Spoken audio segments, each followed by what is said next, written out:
Hello दोस्तों, नमस्कार। RJ Hindi कहानी में आपका बहुत बहुत स्वागत है। दोस्तों, कहानी का पूरा आनंद लेने के लिए वीडियो को लास्ट तक देखें। अगर कहानी पसंद आए तो कृपया चैनल को जरूर सब्सक्राइब करें और वीडियो को लाइक करें। तो दोस्तों चलिए शुरू करते हैं। मनोज आज अंजलि को ब्याह कर अपने घर ले आया था। बड़े धूमधाम से दोनों की शादी हो गई। मनोज और अंजलि एक ही ऑफिस में काम करते थे। दोनों में अच्छी जान पहचान हुई और फिर ये पहचान आज विवाह में बदल गई।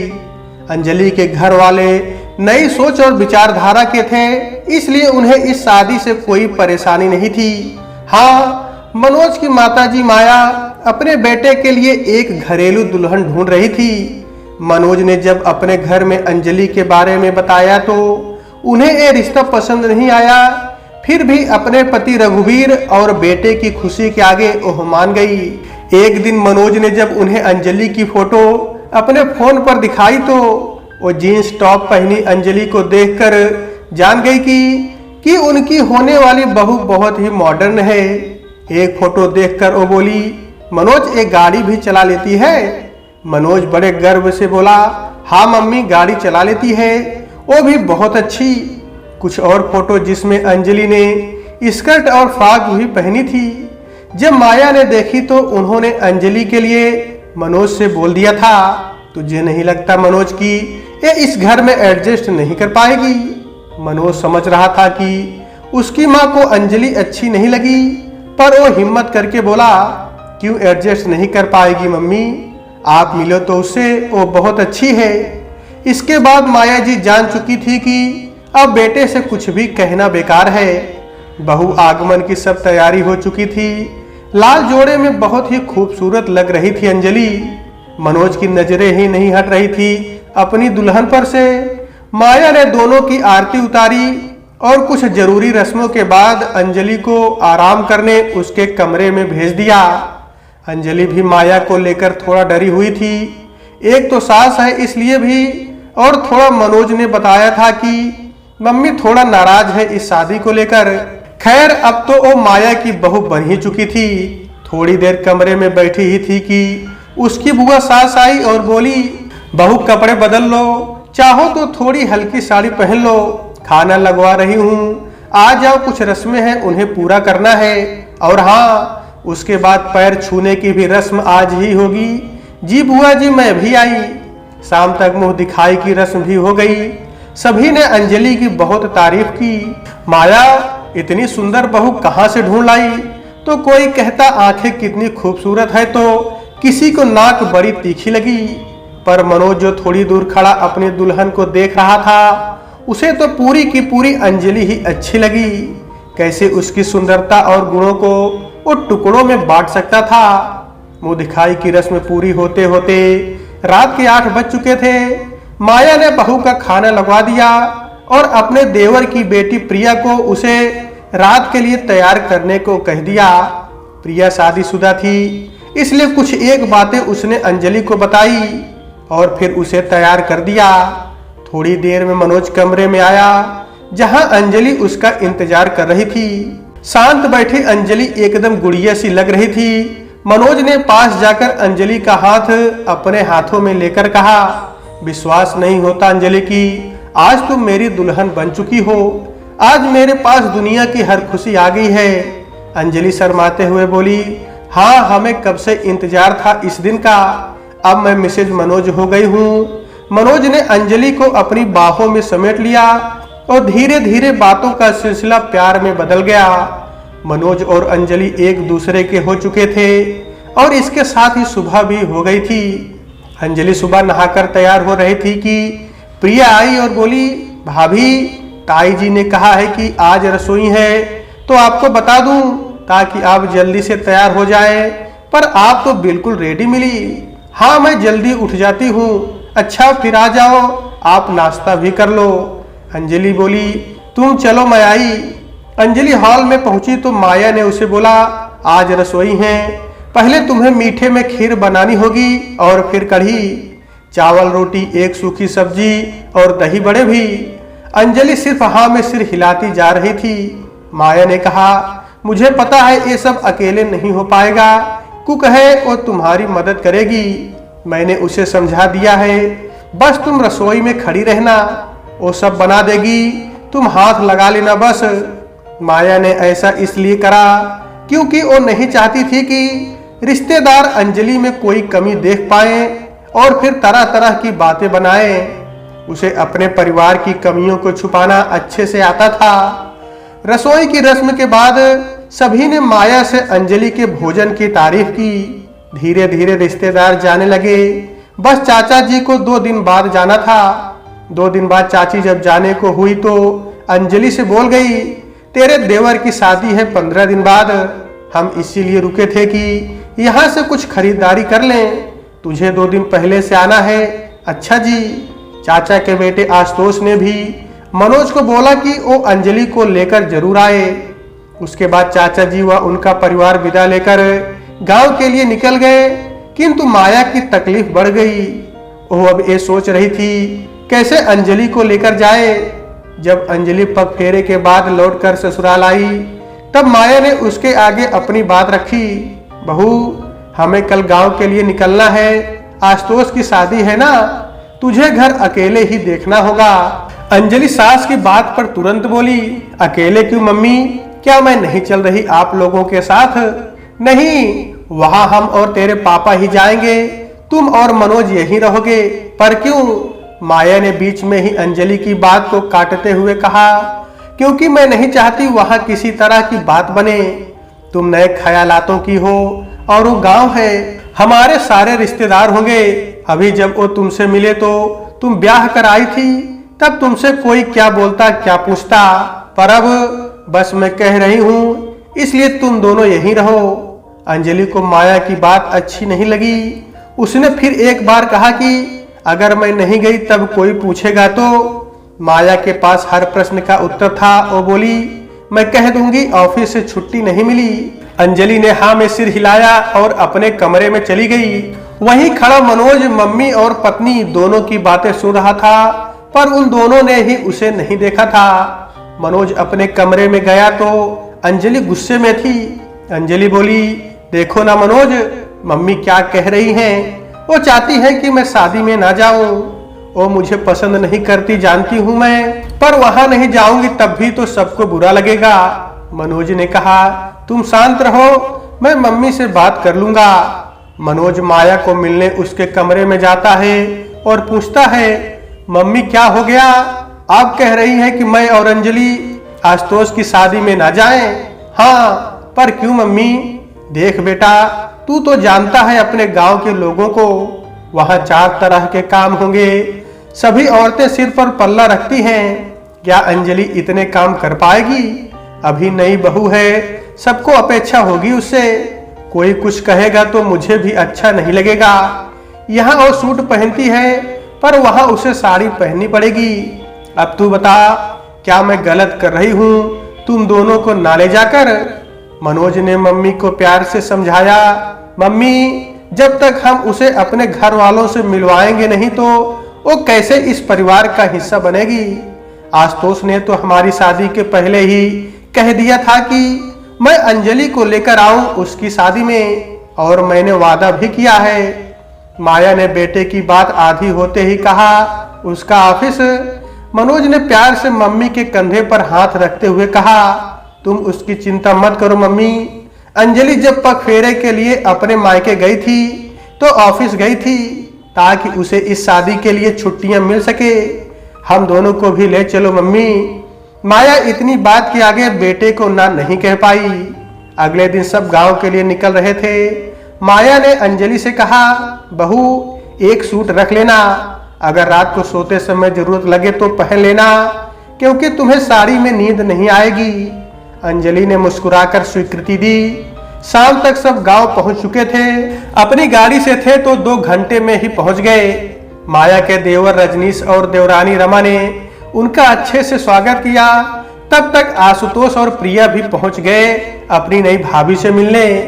अंजलि को भी सबसे मिलकर अच्छा लगा। एक तो वो कभी गांव नहीं गई थी तो उसके लिए सब बहुत नया था।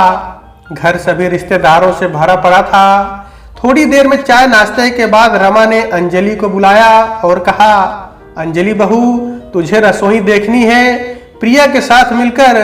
और हाँ, आज कढ़ी बनेगी जैसे अपनी पहली रसोई में बनाई थी, बिल्कुल वैसी ही बनाना। अंजलि ने हाँ में सिर हिलाया और प्रिया के साथ रसोई की तरफ चल दी। माया ये सब सुन रही थी। उसके तो हाथ पैर फूल गए कि इतने लोग का खाना कैसे बनाएगी उसकी बहू।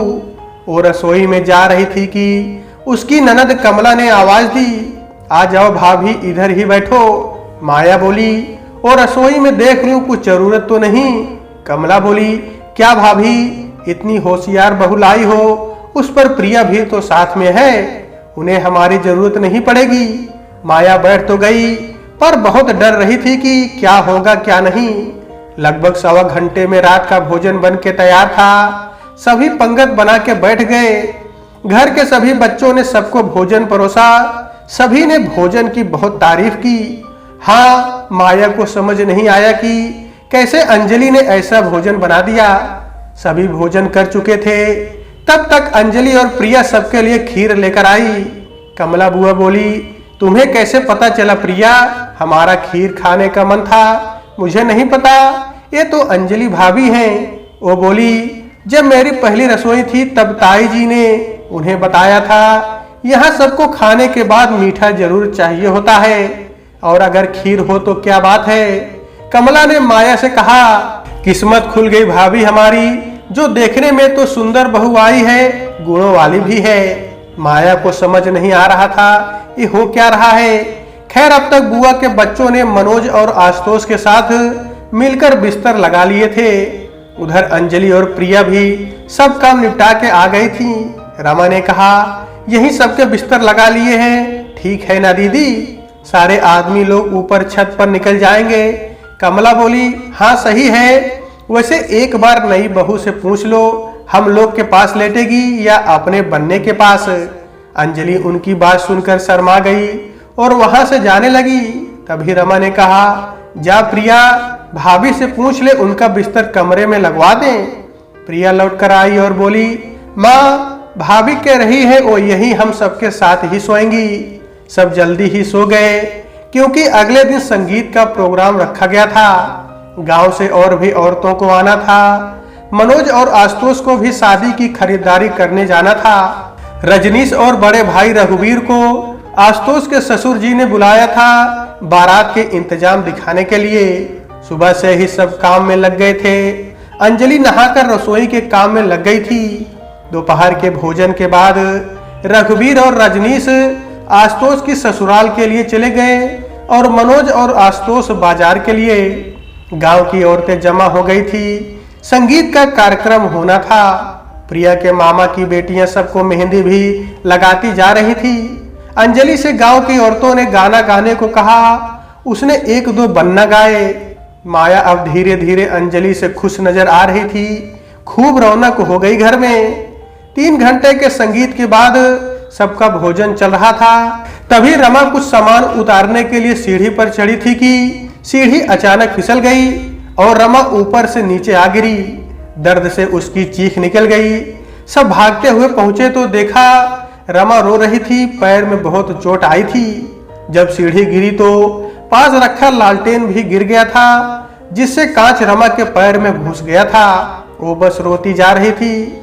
उसे 2-3 औरतों ने मिलकर उठाया और डॉक्टर के पास जाने को बोला। अंजलि ने प्रिया से पूछा, यहाँ डॉक्टर मिलेंगे? प्रिया बोली, भाभी आज रविवार है, अपने गांव में डॉक्टर नहीं मिलेंगे। हाँ, बगल के गांव में मिलेंगे, 5 किलोमीटर दूर है लगभग। पापा, ताऊ जी, भैया कोई तो नहीं है, कैसे ले जाएं माँ को? अंजलि बोली, आप लोग चाची को बाहर लेकर आइए, मैं बताती हूँ। प्रिया, तुम मेरे साथ आओ। प्रिया अब अंजलि के पीछे पीछे थी। अंजलि ने अपने पर्स से अपनी गाड़ी की चाबी निकाली और सिर का पल्ला माथे तक लंबा किया और प्रिया से बोली, तुम आगे बैठो, मुझे रास्ता बताओ, हम लेकर चलते हैं चाची जी को। उसने गाड़ी स्टार्ट की। तब तक रमा को लेकर सब बाहर आए। अंजलि बोली, आप सब परेशान मत होइए, मैं और प्रिया पास वाले गांव लेकर जा रहे हैं चाची को। मम्मी और बुआ आप लोग यहीं रुकिए, मैंने मनोज को फोन किया है, फोन लग नहीं रहा है, जो भी बात हो हमें बताइएगा। 1 घंटे बाद अंजलि और प्रिया रमा को लेकर वापस आ गए। रमा अब पहले से ठीक थी। डॉक्टर ने इंजेक्शन और दवा दी थी। तब तक रघुवीर और रजनीश आ गए। उन्हें सारी बात पता चली तो दोनों परेशान हो गए, पर अब रमा पहले से ठीक थी। थोड़ी ही देर में मनोज और आशुतोष भी पहुंच गए। प्रिया ने उन्हें पूरी बात बताई। प्रिया मनोज के पास जाकर बोली, भैया आज भाभी ना होती तो क्या होता। माँ की तकलीफ देखी नहीं जा रही थी। मनोज ने प्यार से प्रिया को गले लगा लिया। रमा ने अंजलि को बुलाया और प्यार भरा हाथ उसके सिर पर रखा और उसका माथा चूम लिया। अगले दिन शादी का दिन आया। रमा को पूरी हिदायत थी कि वो उठेगी नहीं। उसकी देखभाल के साथ साथ घर के सभी काम भी हो रहे थे। बारात घर से निकल रही थी और अब तक सबको सिर्फ एक नाम ही याद रह गया था, अंजलि। बारात विदा होकर आई। घर की सभी महिलाओं ने मिलकर सभी रस्मों को पूरा करवाया। आशुतोष की पत्नी से अंजलि का परिचय कराया गया। शाम को जब रघुवीर के परिवार की वापसी का समय आया तब सभी उदास हो गए। अंजलि जब अपना सामान बांध रही थी तब रमा ने उसे गले से लगा लिया। रमा के आंसू नहीं रुक रहे थे। रमा ने कहा, तुम निश्चित ही एक अच्छी बेटी हो, तभी आज एक अच्छी बहू बनी हो। मन तो नहीं करता तुम्हें जाने दूं, पर कितने दिन रोक पाऊंगी। बहू, बस इतना कहूंगी कि समय निकाल के कभी कभी इस माँ के पास भी आ जाना। इतना सुनते अंजलि भी रो पड़ी और गले लग गई रमा के। तभी बुआ आई और उन्होंने भी अंजलि को खूब आशीर्वाद दिया। रमा बोली, बेटा अब तुम भी तैयार हो जाओ ताकि समय रहते घर पहुंच जाओ। सब बाहर चले गए। अंजलि सोच रही थी सबने प्यार दिया, आशीर्वाद दिया, पर क्या मम्मी को अभी भी मैं गलत ही लग रही हूँ। मैं अभी अच्छी बहू नहीं बन पाई। उनके मापदंडों पर मैं अभी भी खरी नहीं उतर पाई। आंसू पोंछते हुए उसने बैग से साड़ी निकाली और बाथरूम की ओर चल दी। जैसे ही वो बाथरूम से बाहर आई, सामने माया खड़ी थी। उसने अंजलि को पास बुलाया और गले से लगा लिया। माया की आंखों में आंसू थे। वह बोली, मैं गलत थी बहू।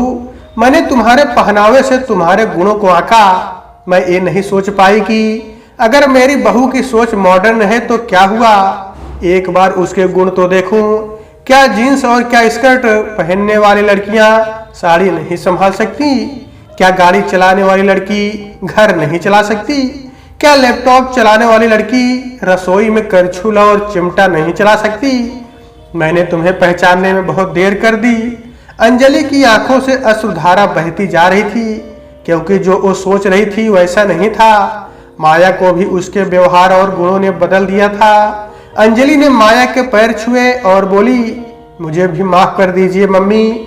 मुझे यही लगता रहा आप मुझे पसंद नहीं करती हैं, इसलिए मैं भी आपसे कम बात करती थी, पर आपने मेरा हमेशा ध्यान रखा। चाहे वो मेरी पहली रसोई में कुक से खाना बनवाना हो या प्रिया को मेरे पास भेजकर मुझे तैयार करवाना हो, आपने हमेशा चाहा कि आपकी बहू को कोई कुछ कह ना पाए, और मैं यह बात देर में समझी। सभी उन दोनों के प्रेम को देख रहे थे। तभी मनोज आया और बोला, आप दोनों की गलतफहमी दूर करने में मेरा भी कुछ योगदान है। मम्मी, जब आपने अंजलि को मना कर दिया था शादी में आने के लिए, मैंने आप दोनों की पूरी बात सुनी थी और तभी फैसला कर लिया था कि अंजलि को यहाँ लाऊंगा, ताकि आप खुद देख पाओ कि आपकी बहू में कितने गुण हैं। आपको याद है जब आपने अंजलि की फोटो देखी थी तब क्या कहा था कि ये लड़की एडजस्ट कर पाएगी अपने घर में? तो मैंने कहा था हाँ बिल्कुल। मम्मी, आपको क्या लगता था कि मैं कोई ऐसी वैसी लड़की को आपकी बहू बनाता? माया ने अब अंजलि के साथ साथ मनोज को भी प्यार से गले लगा लिया था। माया ने अंजलि से कहा, ये ले सूट पहन अपना, ये साड़ी चेंज करके आ। 5 दिन हो गए तुझे साड़ी में देख के, मैं देख के बोर हो गई, तू पहन के नहीं हुई। अंजलि ने एक बार फिर माया को गले लगा लिया। सारे गिले शिकवे दूर हो गए थे। अब सभी दरवाजे पर खड़े एक दूसरे से विदा ले रहे थे। प्रिया और अंजलि तो एक दूसरे को छोड़ना ही नहीं चाह रही थी। मनोज 2-3 बार उन सबको आवाज दे चुका था। मनोज फिर बोला, ऐसा है मैं चला जा रहा हूँ, आप लोग बातें कर लो, फिर पता नहीं कैसे आओगे। तब तक माया बोल दी, धमकी किसे देता है? तुझे जाना है तो बस से चला जा, गाड़ी मेरी बहू चला लेगी, दे उसे चाबी। हंसते हुए एक दूसरे से विदा लेकर सब गाड़ी में बैठ गए थे और गाड़ी अंजलि नहीं माया की बहू चला रही थी। तो दोस्तों आज के वीडियो में बस इतना ही। कहानी आपको कैसी लगी कमेंट बॉक्स में जरूर बताइएगा। अगर कहानी पसंद आई है तो कृपया चैनल को जरूर सब्सक्राइब करें और वीडियो को लाइक करें। तो दोस्तों आपसे फिर मिलते हैं अगले वीडियो में, तब तक के लिए नमस्कार।